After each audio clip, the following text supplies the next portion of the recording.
I'm Vicky Leehurst. In my podcast, I chat with leaders across the industry to share wisdom about building better products, better teams, and better careers. This podcast is an extension of my newsletter, which you can check out at vickyleehurst.com/newsletter. And today, Jesse and I are doing a pilot on Vicky's podcast and see if we want to spin this out onto his own podcast. I'm super excited to get to chat with Jesse Johnson today. So Jesse's the founder of Merelogic. He has been working in biotech for the past 5 years, and prior to that, he was a software engineer at Google. Jesse, tell us about yourself. Yeah, thanks, Vicky. I'm excited to do this. I have a weekly newsletter called Scaling Biotech, where I write about data in biotech and all of the problems and every once in a while solutions that go with that. And then I have this company Merelogic, where I've been doing independent consulting, trying to help biotechs find the software, build the processes that will allow them to be more data driven. And also more recently helping software companies sort of communicate to their potential customers what they do and why they need them. And I'm excited to see if this makes sense as a recurring two-person podcast. Yes, we are experimenting. And we said that today we want to talk about prioritization when building software products. Yeah, and I think one of the things when we started talking about this, before the episode, was this distinction between internal teams at like a biotech research company, where they're kind of building software just for that one biotech, or maybe building a platform for them, versus building external products at a more software focused company where they're building something to sell to others. And I think that was I've always tended to think more about on the internal side, and I know you've kind of thought a lot about these external products, and we both agreed that the internal one is much more complicated because you often don't have clear objectives, you don't have that same kind of structure that you would, and so we decided we're not going to touch that for now, focus on these kind of external facing products. Mm-hmm. Yeah, exactly. And I guess like one more clarification about the terminology before we diving in, like even within external facing products, there's a distinction, depending on the size of the organization, there's a distinction between like platform teams versus experience teams. So like platform teams often build tools that can be used in many other places, whether by their like internal company or by their customer. So like platform as a service is its own thing. And here it may be like a service, maybe like tooling for developers. The reason why I want to clarify that is because often there's like a confusion between like platform teams versus what you said earlier, like an internal project team, right? So I just want to like make that clear. Yeah. And also for experience teams, right? So that's a little bit more customer facing, whether your experience has like a UI component or like something else, a customer or a user is experiencing your product. And the teams that are working on that generally are called like experience teams. Cool. Is that clear? I mean, it makes sense to me, and I think the point is that today what we're gonna be focusing on experience teams at biotech software companies. So they're building an external product for users at probably at a biotech research company. And I think so. I think some of them may also be applicable for platform. We'll see how the conversation goes. Cool. Yeah. Yeah. So let's dive in. I mean, you have a nice framework for kind of how you think about prioritization. Do you want to? Let's walk through it, and then I'll Sure. Yeah. I don't know if this is quite a framework. It's more like a principle of like how I generally think about it. Every time the prioritization looks different depending on which company I'm talking with, what kind of problem they're solving. So like on a high level, the underlying idea, right, when it comes to prioritization, to me, it's like a cost benefit analysis.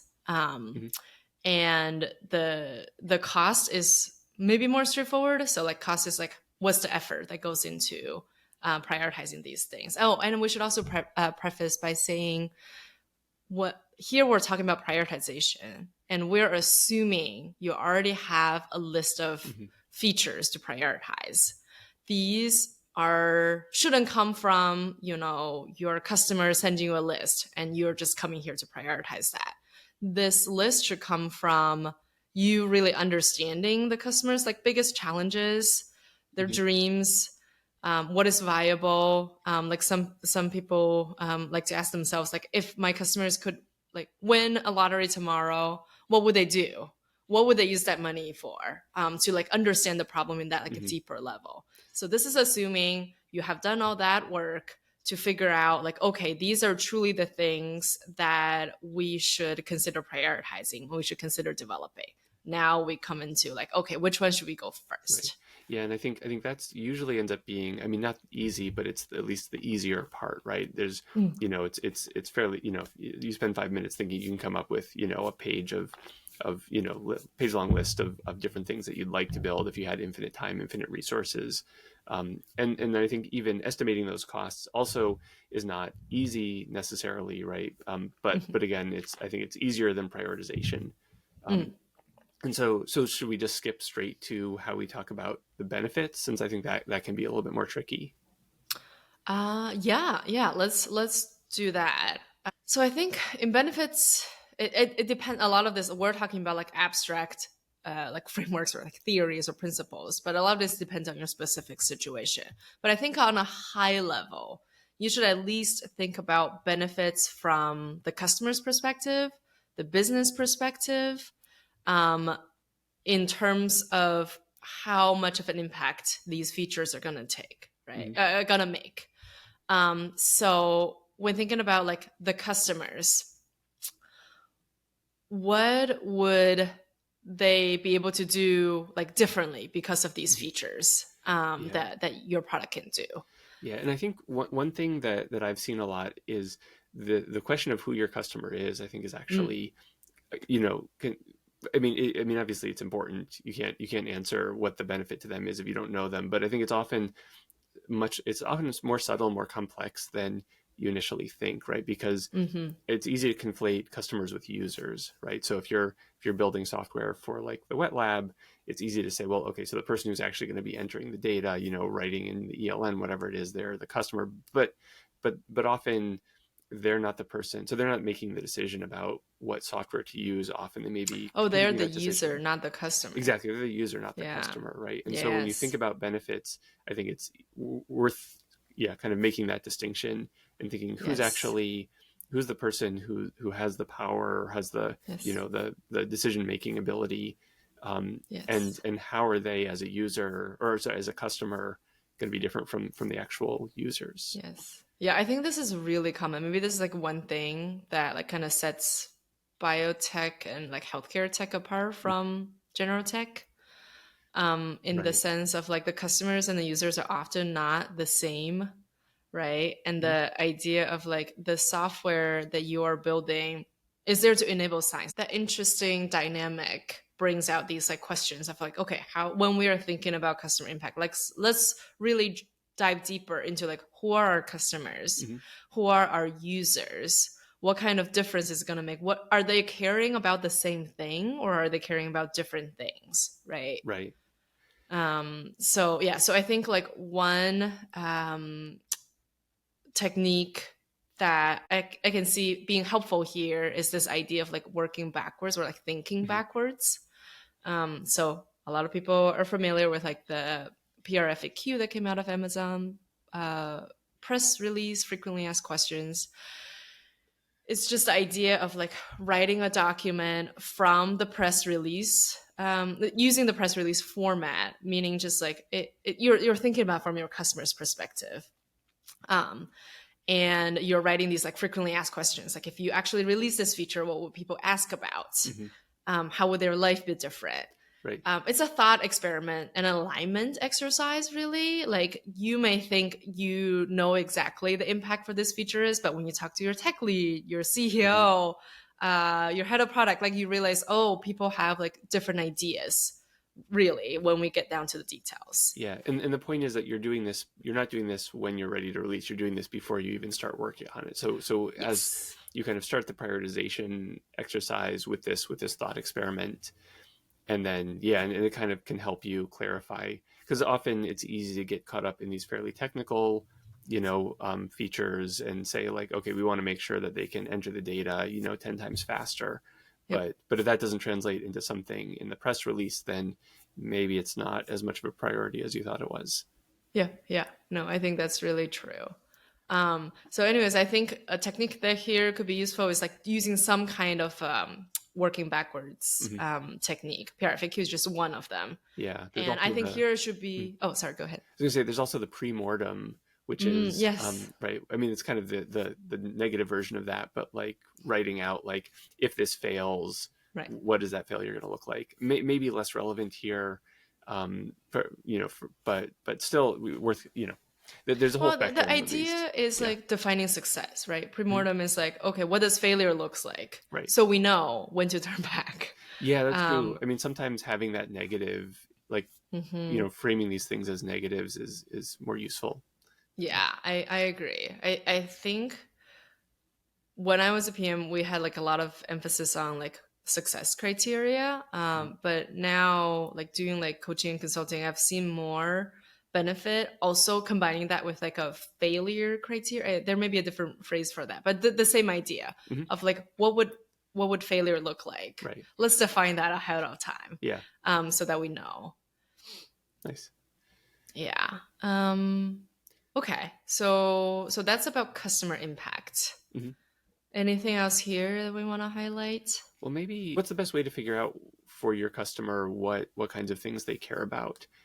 Is it just a matter of like interviews? Are there kind of thought exercises? Like how do you actually decide what that is? Especially if it's a role like if my customer is the chief science officer and I'm a software engineer, like I don't know how Oh, to put okay. myself I see.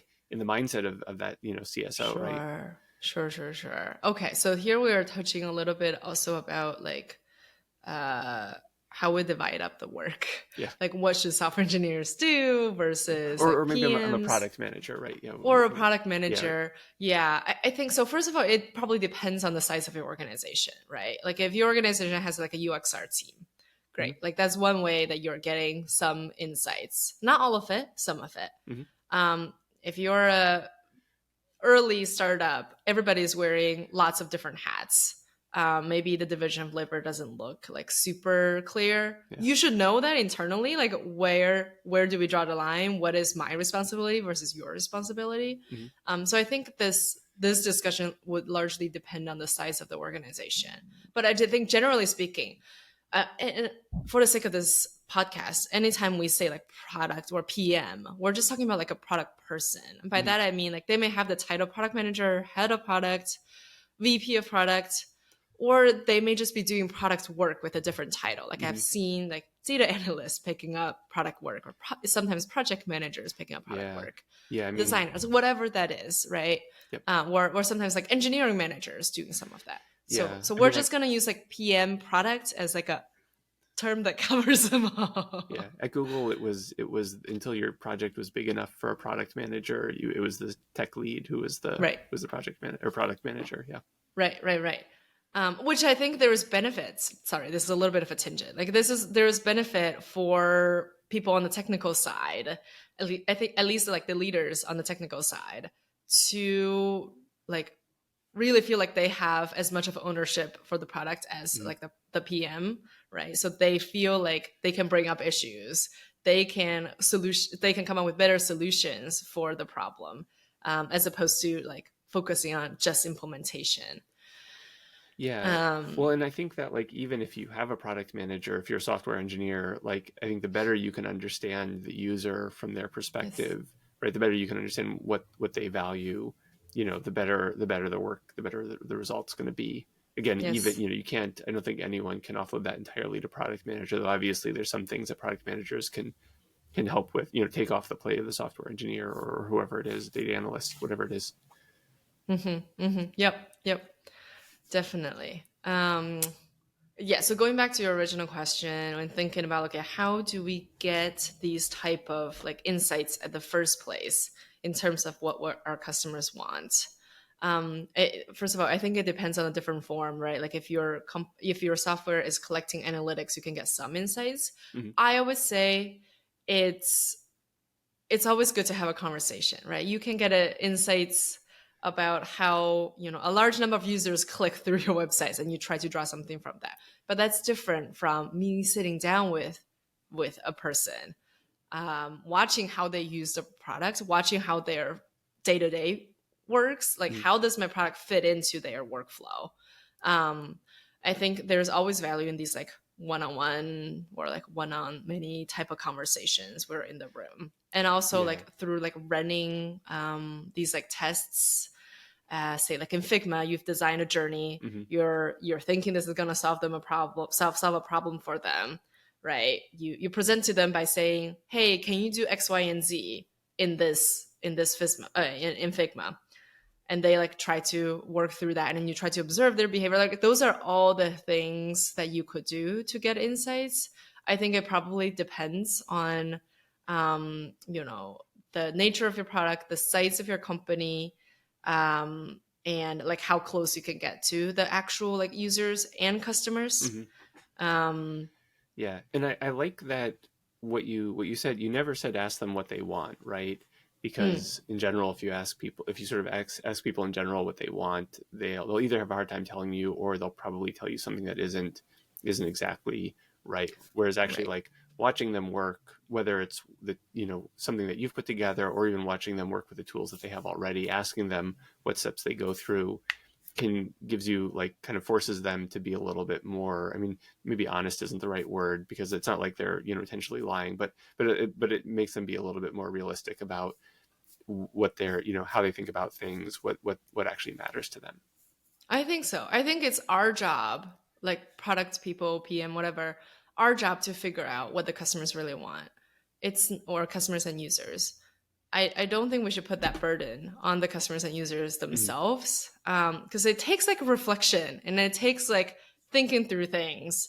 They may think this is something they want, but as you talk with them and discover more, like that may not be the actual issue, right? So like Hmm.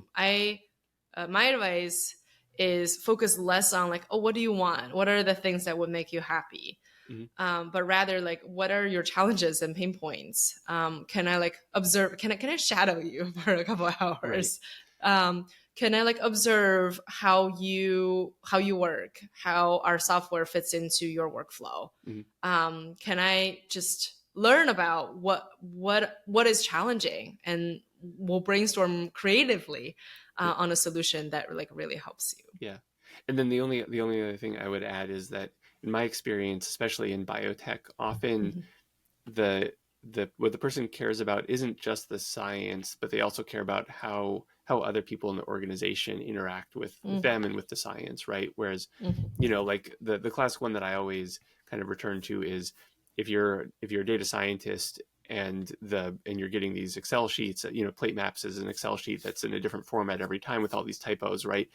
It's You don't care about the science so much as you care about how the biologist or how the bench scientist kind of does their work, right? And the bench scientist is going to probably care about what you do, and the chief science officer is going to care about how all of these teams kind of work together and produce the final result, right? And Mhm. so often the benefit to one person may be changing functionality for another person that encourages them to work in a different way. That it's kind of these and so it's not enough just to understand the individual workflows. You kind of need to understand the entire group dynamics to really know what those benefits are going to be. Yeah, yeah. No, I think that's a really good point. Thanks for calling that out. So okay, so I think that's kind of the benefits to the user or the customer, right? Next, it was benefits your team or to To your your your business. business. And I'm Yeah. curious, like how do you see that being different, right? You'd think if you can benefit the Mm. customer, it should benefit your business, but it sounds like maybe that's not always the case. It may not always be the case. I think on the like business side, even though you may, so as an example, like you may not directly benefit your customer with this feature in a short time frame, but in the long term, this really helps you advance your mission, Hmm. or making an impact on the long term growth of the company, right? Like those two things oftentimes should go hand in hand, but Hmm. sometimes they're not. I have seen features where it scored really, really high for the customers, but scored really low for like business impact. Hmm. So I think there's value in separating out into like two columns. I'm thinking spreadsheet here, like separating out in two columns and thinking about like, okay, what is the impact on our business Hmm. aside from the customers? Right. Yeah, and so I could see that. I mean, I could see a couple of ways that that might play out, right? Like one is if that feature takes the software in a direction that you don't necessarily want to go, right? Like maybe pulls you into a different category, or maybe kind of plants you more firmly in a category that you're trying to move out of, Hmm. right? So like it's important to think about that kind of that long term, Yeah. maybe you do things that aren't great for customers in the short term, but that in the long term get you to something where you can have much more benefits either for them or maybe for a different group of customers. Yeah. um And yeah. I have seen Mhm. also people in like business prior or like evaluating business impacts. Like this is an area that you could actually use dollar amounts. Mhm.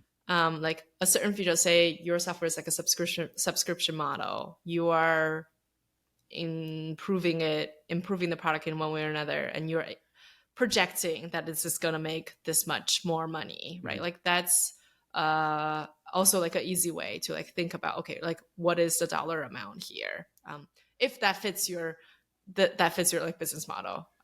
Yeah, sure. Right.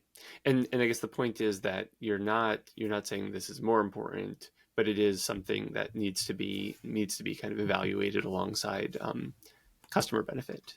Yes, that's exactly what I'm saying. And the so we're talking through for our listeners. We're talking through these different categories, and we're going to put them together at the end. So you may be wondering, like, what am I going to do with customer impact and business impact? We'll tie it all together. Nice. Yeah. Yeah, and then I guess it also comes back to something that helps users but doesn't help customers or vice versa may have a different, more or less business impact compared to the sort of customer impact. Yeah, Um, yeah, yeah, for sure, for sure. cool. And I think on the so like business customer and related to that, this is also something that could be a possible category for your prioritization, um, is to think about like the opportunity cost, Mhm. like what it kind of the flip side, right? Like what's the cost of like not solving this problem for this Mm, particular outcome. right, right. Like maybe that means you have additional burden on your testing. Yeah. Maybe you could be losing some customers as a Hmm. result, right? Like whatever that is, it may not fit really well into like the customer impact and business impact, but in a separate category with like opportunity cost that could capture that nuance as well. Yeah. So this again ties back into that kind of the negative framing it as a Yes. negative as a way of kind of getting a better understanding of what it actually means. Yes. Nice. Absolutely. Absolutely. And then were there other I think you had mentioned confidence as another kind of factor on the benefit side. Yeah. I would say this is the one that I see being neglected the most often. Like most places, when you talk with them, they know, like, okay, I need to prioritize or I need to consider, customer impact, business impact, opportunity costs, numbers of users reached. We didn't talk about that. That's like an obvious one. Like, okay, Mhm. this is a feature that's going to impact 90% of our users versus like 5%, right? Yeah. So, like, number of users reached. But oftentimes I see the confidence one being neglected. And this could play a really big role, right? This is not a score to judge how well of a job the PM did. Hmm. Like how confident are you about this feature? This is not meant to be like judging their performance. This is just meant to be there to simply say like, okay, how validated is this Hmm. problem and the solution? Right. And how did we like validate these? Did we validate this with customers or did we just talk to our CEOs and that was it? Hmm. Um, Right. this So. could bring up a lot of issues. I won't go into like all the details, but I just think it's a good idea to consider adding confidence Mhm. as a column in your spreadsheets to Right. simply acknowledge like, oh, this is a really well vetted problem and solution, and it was vetted with customers, and this is the data that we gathered. Versus we haven't got a chance to do that. our VC said this may be a good idea. Let's put it in here for now, and Right. we'll validate it later. Yeah, and so there's kind of a different kind of dimensions of confidence as well. It sounds like, right? There's Hmm. is this a problem? Is this an important problem? Is it a solvable problem? Will this solution solve it? There's probably, like, you probably keep going. With will the customers notice if we solve it? I don't know. But basically, there's lots of different aspects to validating, or to determining your confidence in that feature, Yeah, essentially. yeah. So all of these should be like a scale, like, Mm, on a scale of 1 to 3 or 1 to 5. yeah, You should agree internally what does 1 mean or what does 5 mean, and like relatively where you place that. So like the confidence would just be like a scale like that as well, right? yeah, Depending on how validated yeah. the And problem, the so solution. when we were talking about this earlier, I had certain feelings about this idea of actually, like, assigning numbers to these things and, like, coming up with equations. And we should get into that. Are there any other factors we should talk about before we get into Oh, I that? I think these are the main ones. Again, depending on the specific situation, I would like suggest like other factors to consider here after knowing your products a little bit. But I think these are the main ones to consider for cost, Hmm. and then for the sorry, for benefit, and then for cost is like effort that you usually like divide into like maybe engineering effort, support effort, design effort, like whatever that might look like. So you have these two categories. Hmm. Yeah. I see. Yeah. So you have these numbers, and Mhm. then you had suggested, or I guess that what you like to do then is basically to put weights on them, calculate a number for each feature, and then use that to rank them. And my reaction, which I'm sure a lot of our listeners would have a similar reaction to this, is like, that's kind of arbitrary. Like, I don't want an equation to make these decisions for me. I like those weights could be wrong. Like, those numbers are all kind of arbitrary. And I think you had a really great answer, but we're basically, you're not going to have the equation make the decision for you. So how do you actually, like, how do you want to use these numbers that come out of this process? Oh, so first of all, there are lots of like softwares that do these. I personally don't like them after trying a couple, just because I feel like it's arbitrary. Like I don't know how they weigh different things. Hmm. And I want to see like the equation myself, and I want to adjust that myself. Yeah. So how, in terms of what we do from here. So now you got all the benefits, you rank them. Let's just say on a scale of 1 to 3, you give them each scores and you assign a weight to each category. So, right, you have benefits and you've divided that by cost, Hmm. similarly, like a numeric number. And then you come up with, in your spreadsheet, you can like sort this now based on your score. So that's the benefit divided by the cost. Hmm.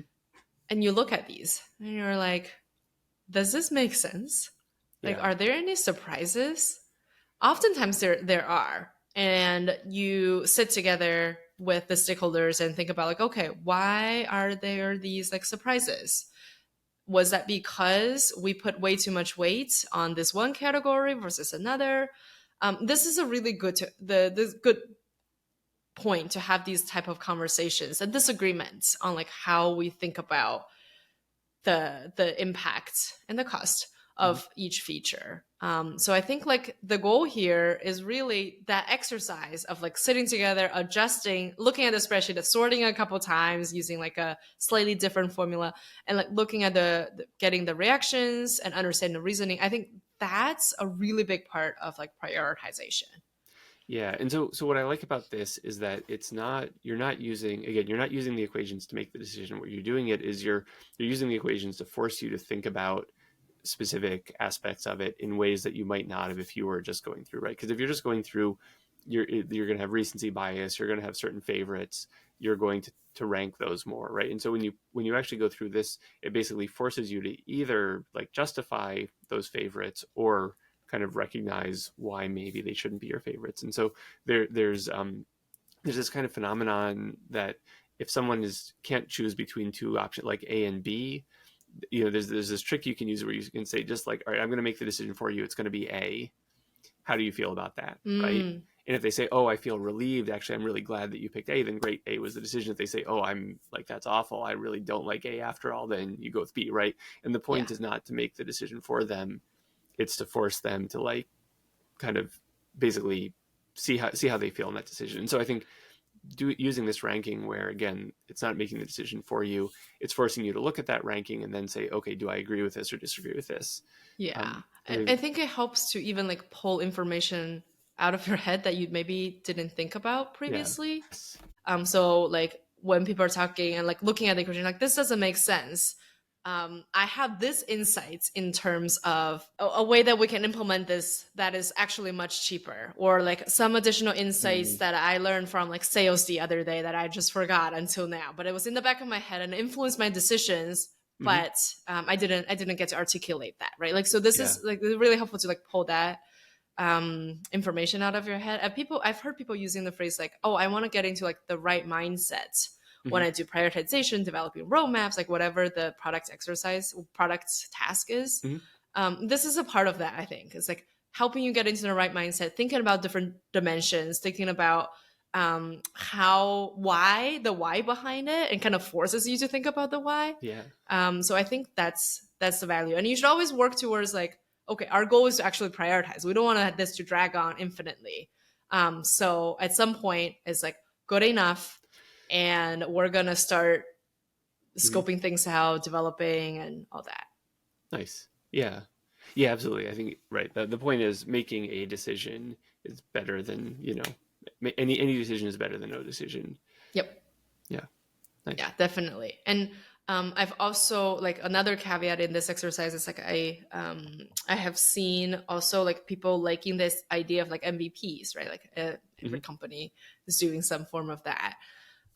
When you're doing the prioritization, it could also be helpful to prioritize based on like what the MVP looks like instead of the full-fleshed feature, right? So then Right. it's a more of a direct comparison, like what can you get done realistically with this time frame that you're trying to look at, Mm-hmm. and what would be the impact on these MVPs as opposed to the full on feature. Yeah. And this is always helpful to look back after you release the feature. It's like, oh, were we Mm-hmm. right about estimating our effort, our impact, the number of customers reached? Like, how right were we? And over time, this is a muscle that you can build. So, like Mm-hmm. next time around, you get to be more